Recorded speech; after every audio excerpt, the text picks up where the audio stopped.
Night friend வீட்ல தான் stay பண்ணோம். மார்னிங் பசங்கள அங்கேயே விட்டுட்டு, நாங்க வந்து கிளீன் பண்ணிர்லாம் அப்படின்னு சொல்லிட்டு வந்தாச்சு. செவரெல்லாம் ரொம்ப தூசியா இருந்துச்சு. ஸோ தண்ணி வச்சு நல்லா கம்ப்ளீட்டா வந்து தொடச்சுட்டேன். தரையும் வந்து மாப் போட்டுட்டு, வெளியில வெராண்டா ஃபுல்லும் 5, 6 பக்கெட் தண்ணி ஊத்தி, நல்லா வந்து வாஷ் பண்ணிட்டேன்.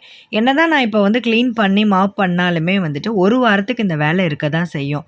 அதனால இப்போதைக்கு நான் வந்து சும்மா டெம்பரவரியா வந்து அந்த இடிச்ச தூசிய வந்து போக வைக்கிறதுக்காக தான் இந்த கிளீனிங் ஒர்க் வந்து நான் பண்ணியிருக்கேன். இதுலயும் வந்து பார்த்தீங்கன்னா, அந்த சென்டர்ல கிச்சன்ல ஒரு டாய்லெட் வேற வச்சிருந்தாங்க நைட்டுக்காக. பட் அது இன்னைக்கு சண்டேன்றனால வேலைக்கு ஆள் வராம அதையும் எடுக்கல அவங்க.